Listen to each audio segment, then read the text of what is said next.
Welcome, everyone. I am so excited to be here. This is Hot Topics with Hotel Business. We are here to talk about something very, very important. And that thing is, what are we going to do in the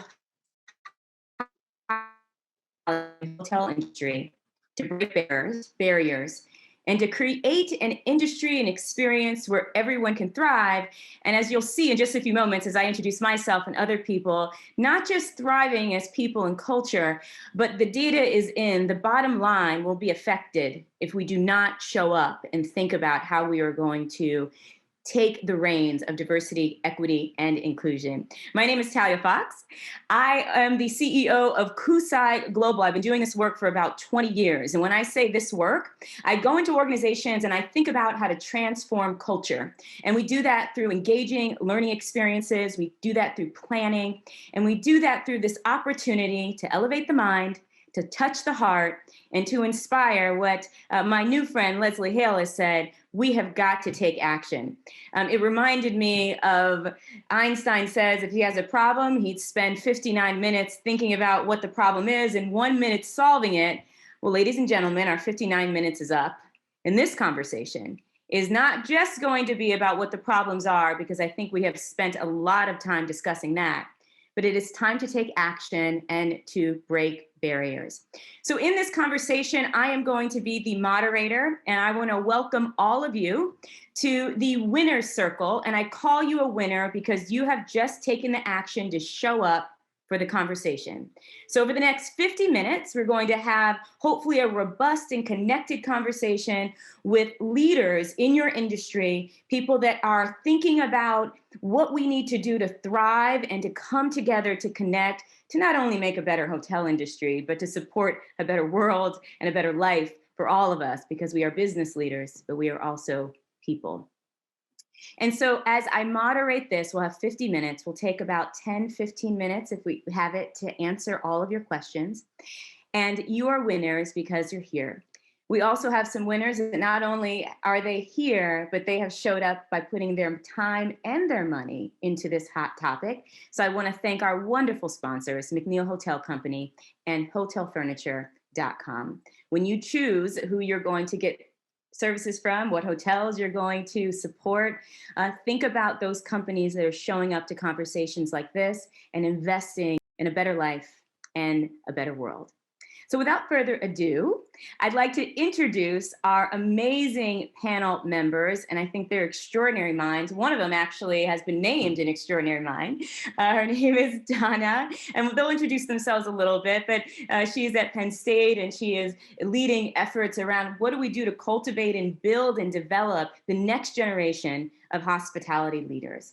And then we have Mr. Andy Ingraham. We just met recently, but we're both from the Bahamas, so we're excited. We have some connection there. But he is doing a ton of work thinking about just this thing. He dedicates his majority of his time to breaking barriers and seeing how he can pull people into the leadership and executive and ownership space, particularly diverse individuals in the hotel industry. And so we'll hear from him and the work that he's doing. And then I am so excited to be talking to Robert Mellwig. So nice to meet you again as we have this conversation, because he is the Chief Culture Officer. And so he's going to give us the lens of where does this conversation fit in as we transform culture? Because that's going to be the big long-term play, ladies and gentlemen. It's not just about what we do today. It's not just about how we try to, get out of this pandemic and all of the bruises that we've been experiencing, but it's about the long-term culture change. And so what a great title that you have, Robert, because this is what we need. We need a chief culture officer, a change driver, in order to break these barriers. And lastly, we have Miss Leslie Hale. And Leslie Hale is the CEO. She has actually moved up the ranks and had so many different experiences. And I loved our conversation because she says that this is a part of the DNA of the way that she runs her organization and her company. So she's going to give us a great lens about really the business case and what we all need to do. I'm very excited to talk to Leslie as well. All right. So to kick us off, Robert, I'm going to go to you to talk a little bit about where we're breaking barriers, we're creating this industry. Can you kick us off by telling us some of the conversations that you've been having in your organization? Again, focusing on action. What are we needing to do differently in order to move the industry forward? And if you could tell us a little bit about how that kind of extends to the global perspective of what your organization has been doing, and of course, add in there a little bit more about yourself to give us some context. So I'll turn it over to Robert first. Sure. Thanks, Talia, and what an honor to be part of this esteemed panel. And thanks for including us at Accor. A couple thoughts. One, when I carry the title with culture represented in how we think and what we do, it is often the way we do things around here, or the unspoken code that happens behind the scenes. And part of, I think, what we need to do as an industry is provide greater spotlight and transparency and candor, and really bring this conversation that's important to many businesses, but maybe not any greater than the hotel business, to the forefront. And so we're trying to advocate for and champion action and change. And so I'm really proud of a lot of the work around this notion of being limitless and having people reach their full potential and having a spot for everybody. We've had a conversation on a pre-call about the evolution of our vernacular of D&I to DE&I, and finding a place for equity and having this conversation around belonging. And the conversation has really evolved both in our organization and around us. And so it's our opportunity to capitalize on that. There is some action we've put behind how we find balance on measurement and forward progress, and taking, I'll call it a reflective point on where we are in our journey. It is a journey for most of us, both at a personal level, professional level, and at an organizational society level. And we've engaged partners like Korn Ferry to actually help us on starting with a shared commonality of understanding language, helping to frame the conversation in a way that people are comfortable, giving people permission to be comfortable being uncomfortable, and engaging and leaning into conversations that they might not have had in their home or in their upbringing, that they may have been thinking about, and finding a voice and a stage. And then as a global company, we have some unique challenges. We have 5,000 hotels around the world, and the rest of the world in other parts may not have the same code of beliefs that we have or we share. And so there are examples when we talk about our leaders in the LGBTQIA plus community, and they ask questions of, how do you rationalize countries where we do business, where their belief system or where their governance structures aren't in line with how we think about the values that we share in North America. And so we really try and take a bit of a Trojan horse perspective of influence beyond formal authority, and helping to change the world sort of inside out, and using our company and our hotels and our people as a stage to help drive that. And then we were joking about the Bahamas too, because we have a great hotel there. We operate in the Caribbean, we operate in Mexico. And so when we give language to measurement around women in leadership and the BIPOC population, we got to be sensitive even within the cultural confines of how people identify and define themselves. And so we find ourselves kind of catching each other and trying to coach each other and get the language right. So lots of great work, but more to come. Fabulous. I'm going to summarize for those that are listening, because I'm hoping that we have a notebook out, or we're taking some notes on our computer. So I hear 4 action steps, Robert, from your wisdom and your experience. So one is making sure that we are engaging those people that know what they're doing. So you have the Korn Ferry, so you're partnering with people that have done this before so that you are guided in the right direction. The second action step is ensuring that you're using the right language. So you have a shared mental model of what it means to thrive within your organization. And then the third action step is a term that I will call cultural competence. So in cultural competence, you become competent when you admit that you don't know. And so this idea of engaging with global communities, with affinity groups, and really understanding the values and asking yourself within your organization, are we aligned with those values, and what can we do to be more inclusive? And so some very specific things that your organization is doing. And I definitely think that that's right on the track as we're looking at different industries and diversity strategic plans. So congratulations on taking such meaningful action. Wonderful. Great, thank you.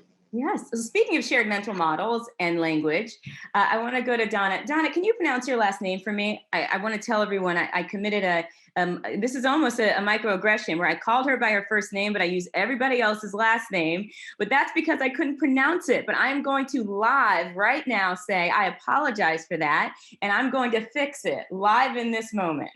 Well, Talia, thank you. That's gracious. Quadri-Felitti. But thank you. I went out and collected more vowels later in life. Quadri is fine, and it's Donna is good too. So thank you. That's really gracious of you. Thank you so much. So I wanted to talk a little bit about, this is the piggyback off of what Robert was saying around mental models. So you and I in our kickoff call, we had a conversation about everybody needs to get on the same page, and language is such a big deal. And since you are an educator, what are some of those, are there some themes coming up, some topics that you really feel people in the industry need to be updated on? Well, shared vocabulary doesn't mean a shared understanding of what those words mean. And Robert talked about the conversation, and now we're adding belonging. A while ago, a lot of years ago, someone told me the difference between diversity and inclusion is diversity is being invited to the dance and inclusion is being invited to dance. That made sense to me. I got that. I was a dancer first in college before this business. So I think we have to pause and say, we're throwing around buzzword. What does that mean? And a shared understanding comes from doesn't mean a shared experience. So to pay attention to what someone's experience is, pause and listen. We can share ours, but we also have to really hear someone else's. And that's when you begin this shared understanding. I will say that one of the things that we did is, how do we start all with the same understanding? And we invested with generosity of donors in purchasing for all of our students, faculty, and staff, the AHLEI, the American Hotel and Lodging Education Institute's unconscious bias managers trainings, because we wanted to let's start with our own bias. Let's start looking at ourselves, but let's look at it in the context of our industry. What does it look like? What does it sound like? How do I check myself? And beginning dialogue around that. So we had this sort of shared experience and build from there, because sometimes we talk past each other and we think someone meant this, but they meant something else. So the work is in the work, doing the work, and the conversation and practicing, checking your own bias and listening carefully is really something, a cultivated skill. I'm in the business of teaching knowledge skill, right? And hopefully building character. That's what we do. And so we have to and we have to model that, right? We have to model the way for the next generation. Yeah, for sure. So I have one more question for you related to that. Given the events of the past year, are there conversations about a different path of how you will develop the next kind of generation of hospitality managers, leaders, and spearhead? I think we're fortunate in the university. I always say what we do at Penn State School of Hospitality Management is we produce talent and insights. Mm-hmm. So we need to leverage what our contributions can be. And that is something that's really important to me as a leader, to ask industry, what do you need from us?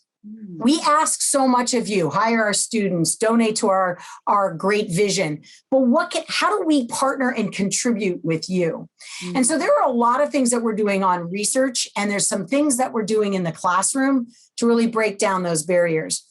One of the things I'm excited about is we've created and will pilot this summer called Creating Opportunities for Young Hospitality Leaders, and taking students in underrepresented populations across our Commonwealth as well as other regional areas, and exploring and showing them that the pathway in this business can be in ownership, leadership, creative. So many young people think there are limits. Robert said limitless. Their vision is culinary, which is all great, and they're great places to start, but they can be an owner in their community. They can be the business leader in their community, and that pathway in a college education. And how do we help them? But we also think narrowly. We have a global industry, and we're fortunate to have 20 to 25% of our students come from all over the world. How can, as Robert said, a global company, we don't just do study abroad. The world comes to the US to study hospitality and hotel management because we do it well and we make money. So how do we leverage that inbound person from a different culture to teach us, to partner with us, to be part of that? And we've got a labor shortage, right? So let's think differently about people's learning differences, right? So how can we open up this great industry where we need everybody, all kinds of talent? It's the diversity of talent, which requires us to attract more diverse and inclusive leaders and employees. Fantastic. So I'm going to summarize you a little bit. So we've got our pens out. We're ready to write it down. First thing is beware of buzzwords, making sure everybody has a kind of shared understanding, not necessarily a shared experience, but a shared understanding of what we're doing and where we're going. The second one is I heard unconscious bias training. We are a training company. We actually have done the second one, which is conscious equity, is the next phase of unconscious bias. And so I'll share a little bit more about that. You all can ask some questions, but really unconscious bias training is a theme that is the core. That's fantastic. And then the third one, which is really critical, here's the big question for all of us to ask as leaders, as people, wherever you are in your career journey, wherever you are as in your ownership journey. Can you leverage talent and diverse perspectives? How is that leverage changing? The world changes, right? How is that changing as we expand our partnerships, as we are global, as technology changes? So how do we leverage diverse talent? So that's all right. I'm going to go to you, Andy, to sort of let's piggyback off this partnership theme, Donna, because I think that was really important, of this question of what does the hotel industry need from us as we are developing, and I like to say it just actually happens, as you are developing the next slate of leaders. So Andy, what do you think needs to change in this industry? We just got a report that says we're doing really well, hotel industry is doing really well with just employment of diverse populations, but in leadership, just like other industries, it's 1.6% in the hotel industry and it's 5% across other industries. And so there's a ways to go across this industry. What needs to happen? What needs to change? What is word on the street, Andy, as to what the next action step that organizations need to be taking? You're muted. 3 words. Action, action, action. We've been talking and studying and looking at the industry for any number of years, and the same issue exists 5 years ago, 10 years ago. Jonathan Tisch, the chairman of Lowe's Hotel, on a panel a few months ago asked, why are so many Blacks leaving the industry? And I responded, they can't get promoted. The glass ceiling is real, it's there. And so a commitment has to be made. We, in all due respects to all the organizations, if you want to see how awful we are, and by the way, this is one of the greatest industries in the world, but we've got a lot of work to do. Just look at companies around the industry, look at the executive suite, look at the corporate board, look at who they're promoting, and we've got to change that. And I think for us, in having those partners like Penn State, like FIU, like Accor, like RLJ, we just have to take more action and less chatter about what we're going to do and do it. Leslie said, we all know that we have a problem. How do we resolve it? And I think for us at NABHOOD, our mission is very clear. We started in 2001. There was one African-American owned branded hotel in the country. Today, we're just north of 1,000. But we have a tremendous potential to go a long way. The other thing I think is going to happen, coming out of the pandemic, I like what Chris Nassetta said. Chris Nassetta said, I've got to rebuild Hilton. Well, if you rebuild Hilton with a culture of inclusiveness and diversity, you're going to have a better mousetrap, a better company. But the other thing that has happened since Black Lives Matter, The last study that just came out by MMY Global showed that African Americans spend $107.4 billion annually on travel. What we're seeing at NABHOOD is people calling us and emailing us and texting us and saying, where are the Black-owned hotels? Where should we take our business? In October, we're going to sign an MOU with the Progressive Baptist, which is worth a couple of $1 million worth of business, and they want to be able to direct their dollars. And so I think what's going to happen until we have another Black Lives Matter, is it a movement or a movement? You're going to see, I hate to say this, business as usual. I hope that's not too pessimistic, Leslie. Can I add something to your question? You know, I think that, you know, and this is much more rudimentary, when I sort of think about one of the things that sort of is stifling to see minorities sort of advance to leadership roles, and I think this is not unique to hospitality. I don't care what industry you're in, it's a similar issue. I think that every role within an organization is important. It adds value, you know, to an organization. It contributes to its success. But not every role will lead to a C-suite position. And I think all too often, people of color are directed and encouraged to take support roles. And I think that, and those roles are important, but they don't lead to the ability to lead to being a decision maker and being in the room where decisions are made. And I think that, you know, leaders need to be more cognizant of making sure that as they sort of recruit and retain minorities, that they're putting them in positions where they can actually lead to an evolution of seeing that growth within that organization. And to me, that's it's more difficult than it sounds, but you have to be deliberate about that, because people will look at their minority stats and then they'll say, well, I've got these stats, but when you look at where they're at and what roles they're in, it's not going to be able to kind of ascend to those levels. So I think that's an important thing that people should be cognizant of as they sort of think about. Yeah, I agree, Leslie. It's not strategic. It has to be strategic. Yeah. And deliberate, Donna. Yeah. You know. Right. Intentional. I want to summarize some of the things that Andy said, and then, you know, Leslie, I have some follow-up questions for you as well. Action is one thing, and there's something that you said that's a big theme in diversity, equity, and inclusion, and this is this idea that industries are being pushed by stress and not pulled by purpose.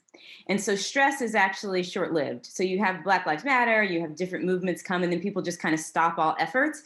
And then they kind of ramp up again with the next media cycle. And so, you know, I think what was kind of embedded in that is, I don't think pessimism, but an awareness and observation of the drivers that actually motivate people to make changes and to even sit back. And Leslie, this is what I want you to comment on is, you know, how do we drive people? You sit back and what motivates me to take my time out to really think about where people are in the line of promotion, to think about C-suite, to think about this as a strategy that's really good for business, because you are a barrier breaker. And I love that you said that diversity, equity, and inclusion is just a part of the DNA of what you do. How do we continue to sustain the momentum with leaders that are making some of these decisions?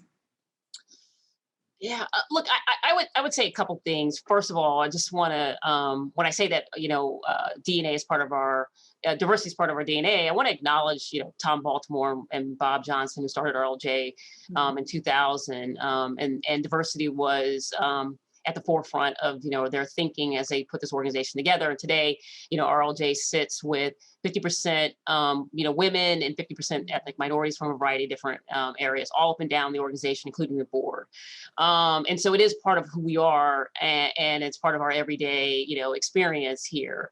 You know, there's no magic bullet to, you know, to diversity. But what I would say, you know, when I sort of think about the 3 or 4 things that come to my mind, you know, the first one, we used these words earlier today. One, I think you have to be committed and deliberate to adding it. But I think you need to be committed and deliberate to adding it to the C-suite to the leadership team.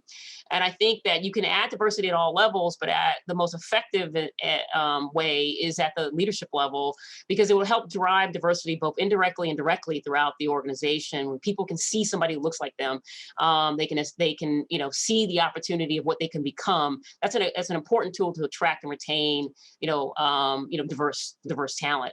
I think the other element is what we were talking about earlier, is that you got to make sure that you have the opportunity to give people access to opportunity.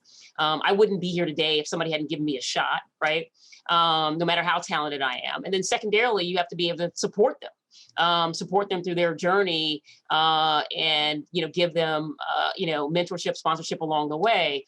There isn't a single CEO who sits on any company today that didn't get support. I don't care if you name it Jamie Dimon or Debbie Cafaro. Somebody supported and helped them, get to the levels that they're at. So I think access to opportunity and support along the way is important. I think the other thing that's important is kind of a little bit about what Robert was talking about from a culture perspective. I think it's important to create an environment where somebody can bring their whole self, to work. And is your organization an organization where it's a true meritocracy? Is it an organization that truly values diverse perspectives? Is it an organization that looks past race and gender and focuses on what you bring as a talent? When you do that, when you create an environment where somebody can bring their whole selves, it allows your diverse talent to perform at an extraordinarily high level, and therefore it allows you to attract, retain, and grow diverse talent. And that's what's happened for me in my experience here. I think the other element is that when people are looking to recruit, you really have to look outside of your normal lens. I think that people use the excuse, well, I can't find the talent. It's because you keep looking in the same hole. And I think you have to really kind of look beyond that perspective and look beyond your own network, and tap into other areas. And I think, Tom Baltimore had a vision of having an organization that was diverse. He sat in Washington, D.C., which is the capital of hospitality. He could have hired a whole host of people, but he was committed to diversity. And so he went outside of lodging to find that. He found people who had relevant experience, tangential experience, and executed on his commitment to diversity. He found not only myself, but others. And so I didn't have a perfect fit, but I had relevant experience. And I think that whether you look at it, at the leadership level, or if you look at it within hospitality, I think that hospitality, because of the sort of pool at the property level and the pool of talent at the property level, you actually have a lot of people who have tremendous experience. But what are we doing to sort of pull those people up? Is a GM capable of being an asset manager, for example? Do we make the barriers from moving from being at the management company to the ownership side? How do we do that? There's actually a lot of pool people, but we have to do a better job of creating avenues to take that talent. What is the difference between a junior person fresh off of an MBA or somebody who spent 10 years at the property? And so how do we take advantage of the pool that we have? I think the hospitality industry is an industry, I think this is a little bit what Donna was talking about, but there's so much opportunity because you have the brand side, the ownership side, and the management company side. There's leadership positions with all of that, and in permeations even below that. So the level of opportunity is phenomenal. You have a pool of existing talent within the property level and beyond. And so how do you put those puzzle pieces together to kind of pull it up? And I think you have to be deliberate and thoughtful. You have to look outside the normal perspectives and say, hey, this is where I normally find my asset managers, and say, hey, how do I train this person who has 20 years of hospitality experience to be an asset manager? And so I think we have to be deliberate, and I don't think there's a perfect formula, but commitment actions can. I love that. I am going to do a little bit also of there's something you said there that was so much that was so rich. But this idea of what does it look like to give diverse talent a shot? And then what does it look like to create the conditions to thrive? Those two pieces, access to opportunity and conditions to thrive, and all of the activities that happen within that. I think that's really, really powerful. I do want to go back to Robert. I see you unmuting. I had a question for you, but please respond. I was going to just say I'm taking notes if no one else is here, because we're learning a lot here. But Leslie, I loved everything you just said. We have the value of come as you are, and trying to figure out how do we break down some of the the things that have gotten in our way, even if they're well-intended. And so there are job descriptions and this notion of success criteria. We're trying to find, we have a couple of GM openings in the organization, and we're debating, do we have the right criteria? You know, we put these conditions of this person must have group sales background to be able to fill the box, and this historical notion of what success looked like, or what the attributes or what the experience base was. And we find that, as Andy said, sometimes we get in our own way of not accessing a broader group of people or skills or competencies or talent. I'm just curious if you found any success in RLJ that you can share about how you break down some of those more traditional ways of thinking about barriers that may have been in the way of job descriptions or criteria, or being more flexible to take chances on people and have a more higher maybe risk tolerance, or Sure. coaching support network.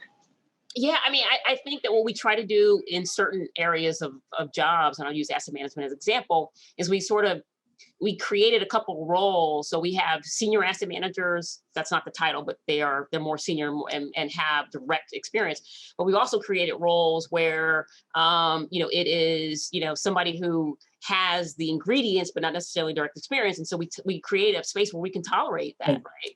Where that we can say, we're going to coach and train you up. Do you have the aptitude? Do you have relevant experience that allows you to speak the language, but yet you don't have the specific, component? And so we create those spaces, within the organization to be able to do that. Talia, if I may add, Leslie, was talking about showing young people all the diversity and the diverse paths, right?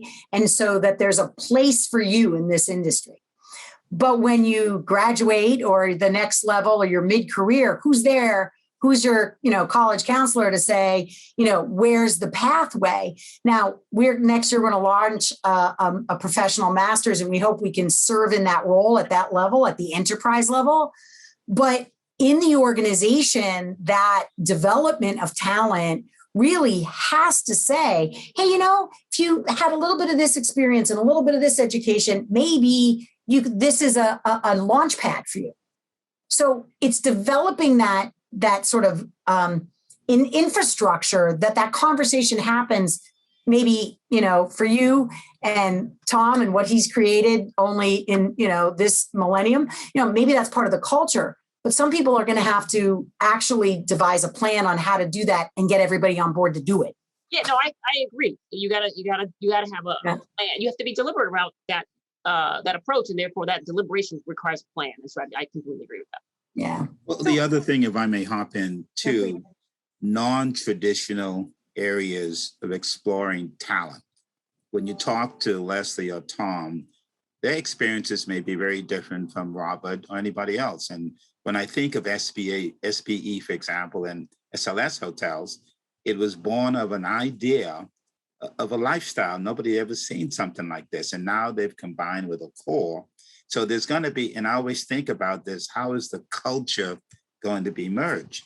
But when you look at the hospitality industry, the greatest in the world, quite frankly, you can work anywhere in the world. But what I find is traditional leaders have a traditional way of doing business. And it's very difficult for them sometime to make a turn. And so if I want to find somebody that's diverse in my sphere of influence, in my dealing with people, there's a whole list of diverse people.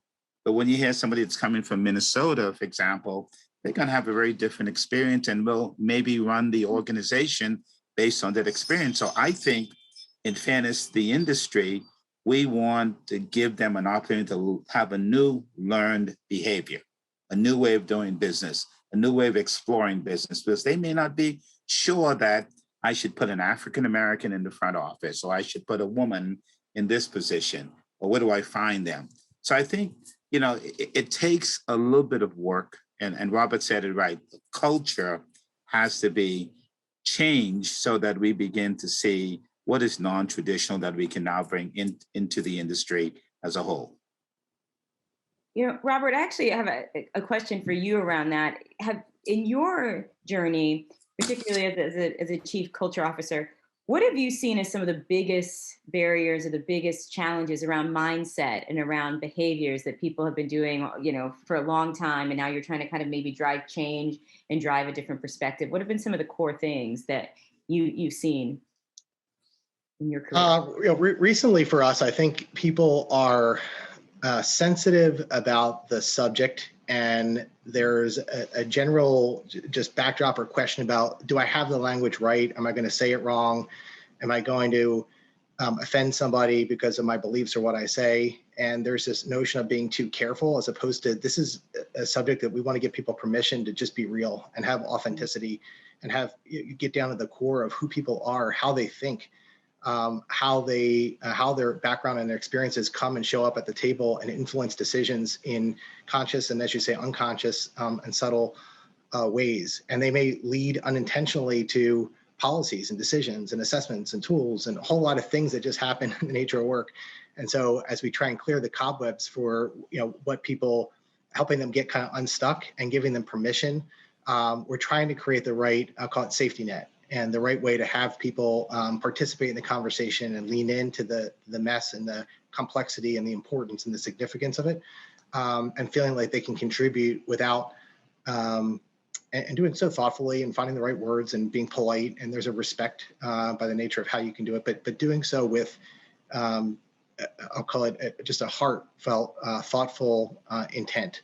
And so the only other comment I'd make is we try and meet people where they are, right? And I think there's a lot to be said about that on the journey. Not everyone's in the same starting spot. Not everyone's in the same place. We have some work to do. I have a call after this with our friends in Mexico, because I think we did a whole lot of things right with a particular communication in Mexico. Said, hey, I've got some feedback for you. So I'm going to go on a listening tour of what we can do to get better about language and translation and culture and sensitivity. And all of us are on that journey together. And so one of the things I thought about is, when was the last time people went to Mexico on a field trip and really met them physically and literally where they are? There's a lot to be said about that notion of trying to find people in their place, in their space, and bring them along from that point, as opposed to just assuming that we're all in the same point in time.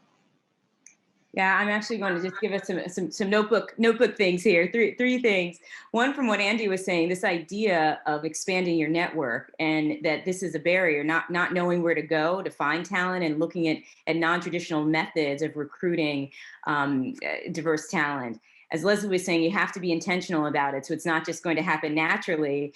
And the reason it's not going to happen naturally, because it's uncomfortable, as you're saying, Robert, right? People are uncomfortable and they want to try. It's difficult to have these conversations. And there's all kinds of, there's a lot of, there's political background, there's personal background. There's a lot of complexity here in terms of emotions and people and how they interact as it relates to something that we're kind of trying to massage as a critical business strategy, right? So it becomes an interesting balance.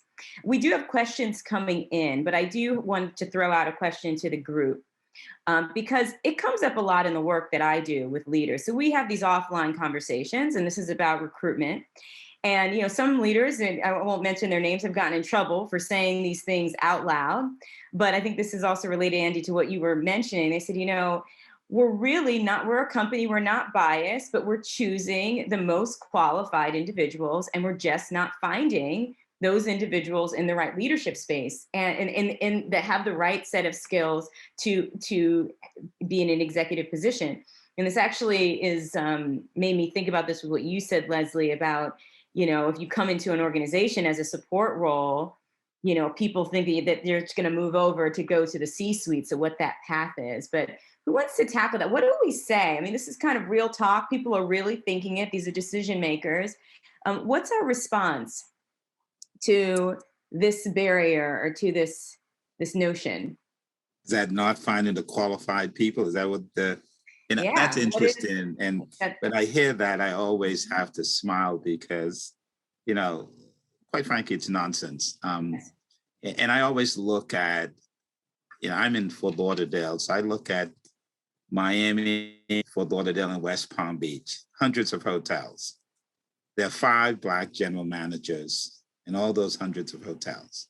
Now, it's difficult for me to believe that they're not a 6-person or 7-person available to do the job. And that's across the line. But what I think happens in our industry is leadership. So people are going to watch what RLJ does and will follow Leslie's lead.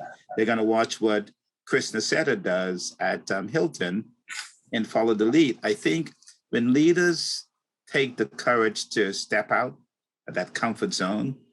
Yeah, they may get criticized. Yeah, they may be awkward and saying, but the fact is they're taking action. And as a result, what we find is just think about the brands. Marriott has 30-something brands. Hilton is going to catch up. Accor is going to run after. And before you know it, as an owner, you have 50 different brands from a hotel company to deal from. And I think for us in this industry of being more diverse is that whoever steps out of the box and do a great job, the benefit is going to be from the consumer, the investor recognizing this is not only a great company to work in, it's a great company to do business with, and more importantly, to make sure it's a leadership company. And that's what you're going to see. Yeah, it's interesting. In the McKinsey report that came out, they didn't include the hospitality industry. It was finance, healthcare, and technology. They found just results of profitability that those organizations that figure out how to be diversity champions because of the diverse perspectives, because of consumer facing and customers, the lens that you get, there's so much around innovation. And it impacts the bottom line as well. So it's connected to profitability for organizations that are able to do that. I actually tell the leaders, well, I hope that you'll continue to figure out how to address your incompetence in being able to recruit diverse talent, right? I said, so and this is, I said, because this is not a problem of the talent, this is a problem of your competency and your recruitment efforts. And so I know I say that so boldly, but it was a very interesting conversation, another lens there. Leslie, I see, did you have a comment? Well, I think you used the word lens, and I think therein lies a big part of the challenge in terms of how you look at somebody and see the talent, right? Can you look past the race and gender and see what they bring to the table? I think that if you're having a problem, identifying it, who's in your chain of recruiting? Do you have multiple lenses there, right? I find that, when I'm at the table and we're doing a talent review, it's amazing how, I can see the talent in this person, differently than, some of, my majority partners. And when I point out, well, what about this experience or that experience, the light bulb goes off. And it's not because they were being, malicious. It was just because they just saw the world differently. And so that's also another reason why it's important to have diverse people at the table, right? Advocating, assessing, and doing those things, because we all see things differently along the way. The example that I will bring is that one of the things that I do whenever I go out in the field, I'm always looking for talent. And there was an African-American woman who was in the field. I won't use names, and this was a woman that the organization during COVID called on, and she was, and head of housekeeping. And the organization called on her to run the front desk. They called on her to do some F&B stuff. When I walked in toward the property, she was talking to guests. She was functioning like a GM. But when you talk to people, they didn't see her that way, even though they leveraged her in every aspect of it. They call on her, they depend on her, they will ask her to do everything, but yet and still, despite all of that, they couldn't see her becoming a GM at some point. Now, it would require somebody to come in and say, wow, look at what she's doing. How do we help her? How do we grow her and be deliberate? And what I find in the industry sometimes is that, the people who have this talent, like, oh, I want to hoard my talent, so I'm not going to help and encourage this person. And literally, her feedback to me is like, I want to grow, but I don't know how. I want to grow, and I've tried to do that, but I got pulled back into the property. That's speaking of hoarding talent, Leslie, we have actually 8 director of operations openings. So I'm going to look for you to email me and share your share alike. I mean, this is no doubt, right? What we're about, right? If we can't get results, somebody else will. But Andy told us to have action. We need to get better by 8 people at the end of this call. So just help me do it. So I think it's the lens that we bring to the table, that unconscious bias, and it is unconscious. I don't think that it's by and large malicious, but its ability to sort of see things, in it from a different lens. Or Leslie, the other piece about, setting our own bias aside or being conscious that it's there at all and saying, what am I missing? I'm not seeing what you're seeing, but asking the question. And the other thing is, this phrase of the good fit or the right, boxes are ticked like 6 years of this and this kind of degree. You said it earlier, it was like an interesting, like the puzzle. What's the thing that's missing? Instead of saying all these gifts and all this, but saying, oh, they're a little rough over here, or they don't have this. Well, then get that coach, that sponsor, that mentor, fill in that hole, because the upside is this, right? So Right. it's having that creativity about humans and their potential. There's a thought that came out of the Southern California higher ed called inclusive excellence, and it kind of ties the two things that you were talking about. Meeting people where they are and coaching them to their excellence. And it's called inclusive excellence. It's Right. not right. Exactly. Well, we can do more of that. We need to talk that way. We have to think that way. What's interesting, we go to our consumers and we personalize their experience in our hotels, right? We personalize the marketing to them.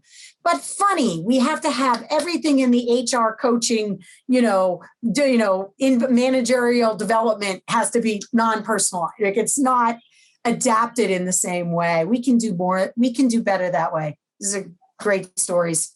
Yeah, really good. This culture fit, and goes back to, as you were saying, the unconscious bias. This whole idea of what does a senior executive in the hotel business look like, right? So now for me, I'm looking at the faces in this group. That's what it looks like, but that wasn't the image maybe I had in my head before being exposed. And so this may be a big conversation about the culture shift that needs to happen. And I'll have 2 action steps for those that are listening, and we're going to go to the questions. One is your hiring practices, and do you have standard unconscious bias training? A lot of organizations are doing this, where there's a standard unconscious bias training in the hiring practices.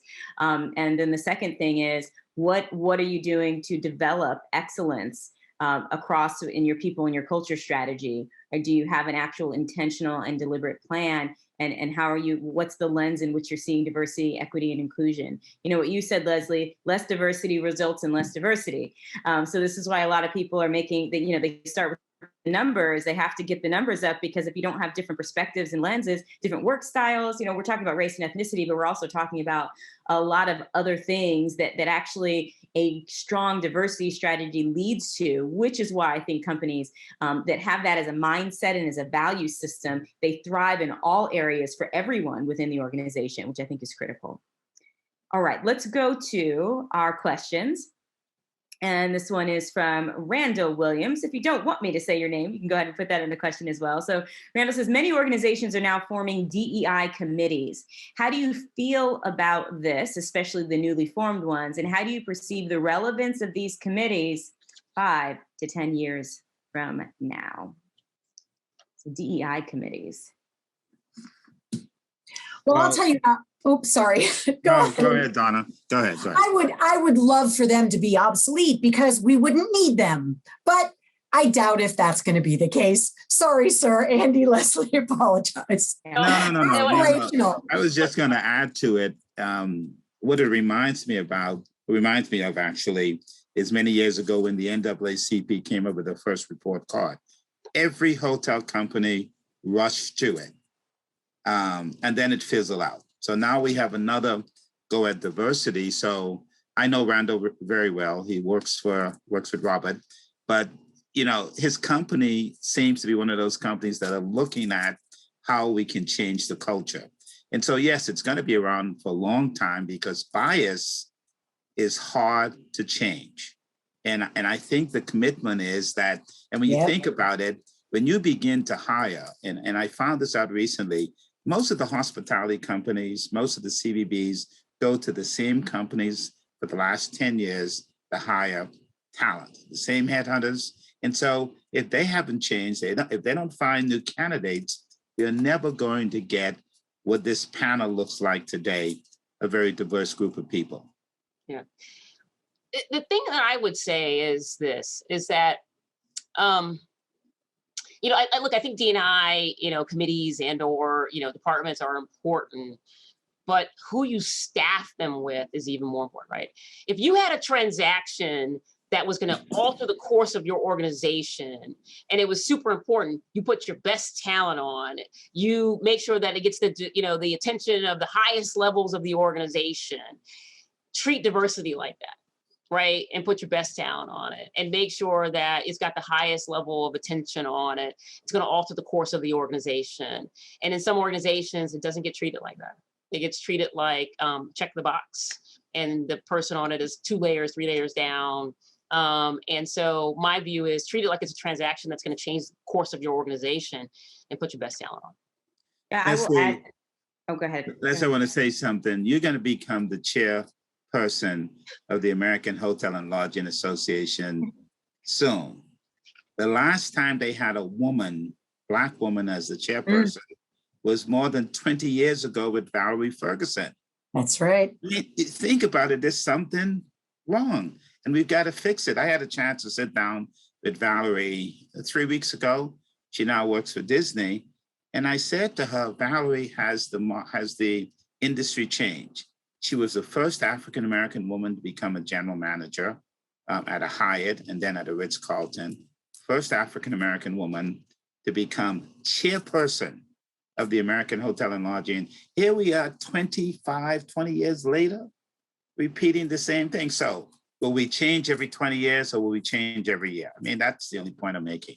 And I think Leslie's going to do a swell job, because I'm going to call every day to remind her that they've got to be diverse. Thank you, Andy. So I want to add to Leslie. We're just going to go back to because we have some more questions coming in, and just add to this question. So I absolutely agree. DEI committees, making sure that they are visible, they're staffed with the right people.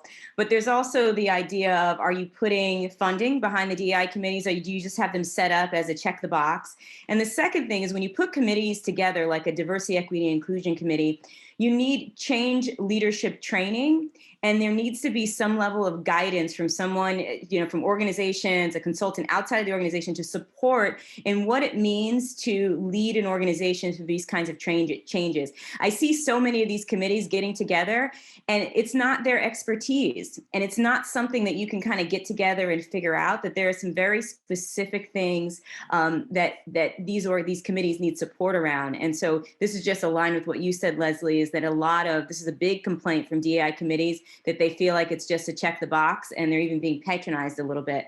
And so I think that's critical. So thank you, Randall. We're going to move on to the next question from David Stein. How can our guests, consumers, drive meaningful diversity and inclusion in industry sectors like hospitality? And how can our guests drive? So I'm wondering, and you all can kind of reframe this, is the question, and you can put this in, how the guests can be a part of driving or encouraging the hospitality industry to make changes? I'm thinking that's the question, but I don't know if anybody else gets something different from that.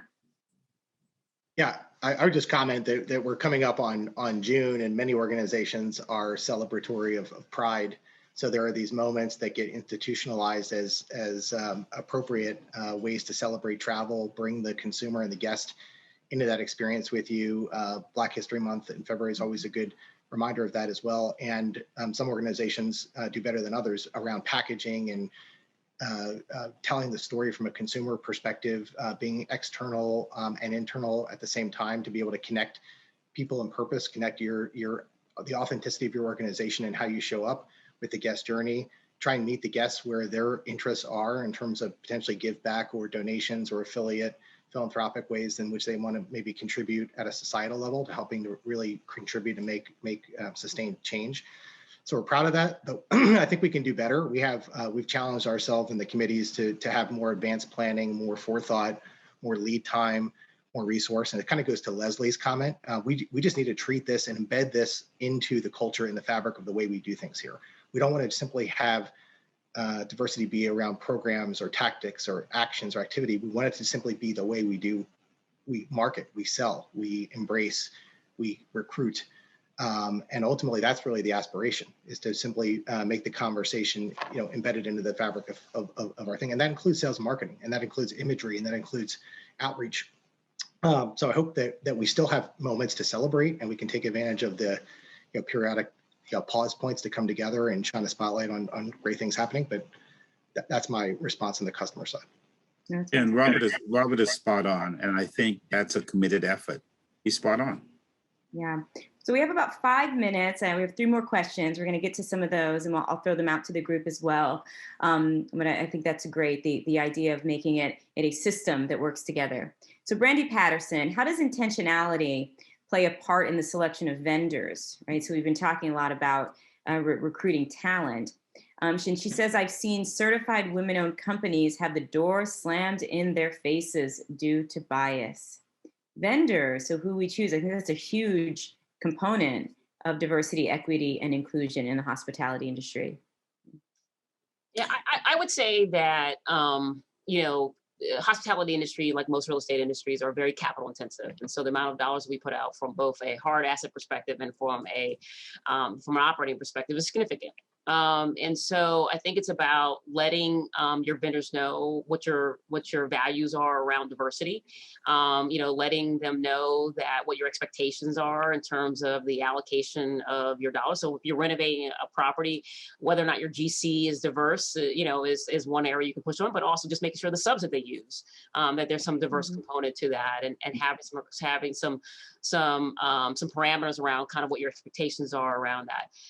Some of the things that we're looking at is that, if we have sort of a go-to designer or architectural firm, is to make sure they're partnering and coaching along, other, minority firms who are maybe the same scale. So I think it's about using your dollars strategically to promote the values of your organization, is one area where we're focused on expanding, and trying to be creative around that. It's also who's sitting across the table from you.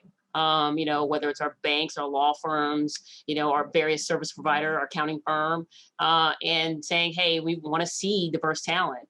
And if you don't have it, then it looks like you need some interns. And so, we're kind of working through those dialogues, now, and continuing to sort of push through that. And I just want to add to that. Leslie's right. And RLJ hired a construction company many years ago that had tremendous experience, Black-owned, couldn't get a deal done, and they end up doing hotels, renovating hotels for RLJ all over the country. A hotel company just made a decision recently that they're going to spend 10% of their expenditure with African-American firms. Why? They're trying to level the playing field. And when we discuss with them, what happens if you find a company that just quite didn't meet the guideline? Well, the reason why a lot of these companies don't meet the guideline because they don't get opportunities. And I was happy to hear that the director of procurement say to us, if we give them a contract, then they can do the job. It's just like, think about it. If you go to Walmart, if you're doing business with Walmart and they give you an order for $100 million, that's cash in the bank. And so we're working with a number of hotel companies to figure out how we can get more African-American vendors in the pipeline with an opportunity that they can grow. That company that RLJ gave an opportunity to, recently the CEO had his daughter graduate from law school. That was a problem when that CEO started. He did not know how he was going to afford to keep the company open. They're thriving. Thank you, Leslie. Thank you, Andy.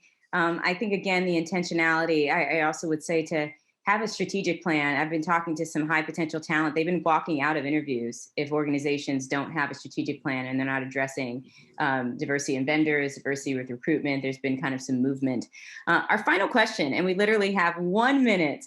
And I think this is a great question. Is there a business case for DEI in the industry? I certainly think there's a business case for all industries, but if you had to sum up the business case, the question is, why does this industry need to break barriers and make sure that we are focusing on this and prioritizing diversity, equity, and inclusion in the hotel industry?